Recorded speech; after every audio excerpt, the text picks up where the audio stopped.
ম্যাচের শুরুতেই মেসির পেনাল্টি ব্যর্থতার পরেও ৩-২ গোলের ব্যবধানে মিশরকে হারিয়ে কাঙ্ক্ষিত জয় নিয়ে কোয়ার্টার ফাইনালে আর্জেন্টিনা। কিন্তু ৯০ মিনিটের সেই ম্যাচও বিতর্ক পিছু ছাড়েনি চ্যাম্পিয়নদের।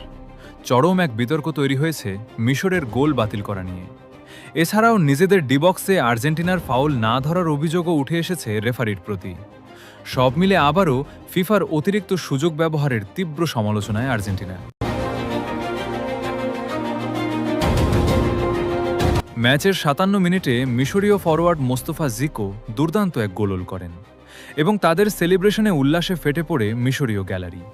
অবস্থানটা তখন প্রতিপক্ষরা গোলশূন্য ও তাদের পূর্বের করা গোলটি নিয়ে ২টি গোল হওয়ার কথা ছিল, কিন্তু তার মধ্যেই হঠাৎ করে রেফারি জানায় এই গোলটি সঠিক নয়। ভিএআর চেক করে যুক্তি দেখান বলটি জালে জড়ানোর আগের আক্রমণ তৈরির ধাপে মিশরের মারওয়ান আতেয়া আর্জেন্টিনার ডিফেন্ডার লিসান্দ্রো মার্তিনেসকে ফাউল করেছিলেন। কিন্তু তাতেই প্রশ্ন উঠে এসেছে, বাঁশি বাজাতে এত কেন দেরি হলো যে ১০০ গজ দৌড়ে এসে গোল করার পরে তা ফাউল হিসেবে বিবেচিত হলো।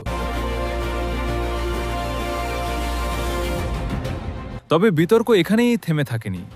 ৯০ মিনিট অতিক্রম হয়ে যখন পক্ষ প্রতিপক্ষ ২-২ গোলের সমতায়, তখন নিজেদের ডিবক্সে মিশরের স্ট্রাইকার মোহাম্মদ সালাহকে ফাউল করে ফেলে দিয়েছিলেন আর্জেন্টাইন ডিফেন্ডার অ্যালেক্সিস ম্যাকঅ্যালিস্টার। এই ঘটনায় মিশরের খেলোয়াড়েরা পেনাল্টির দাবি জানালেও রেফারি ফাউলটি এড়িয়ে যান। পরবর্তীতে বল পেয়ে আর্জেন্টিনা পাল্টা আক্রমণ বা কাউন্টার অ্যাটাক থেকে গোল করে ম্যাচ ৩-২ ব্যবধানে জিতে নেয়। রেফারির এমন আচরণে চরমভাবে ক্ষিপ্ত হয়ে পড়েন মিশরীয় কোচ হুসাম হাসান।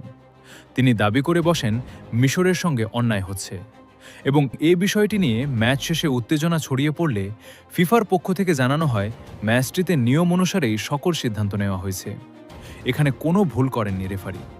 অতএব ফলাফল যেটা হয়েছে সেটাই মেনে নিতে হবে।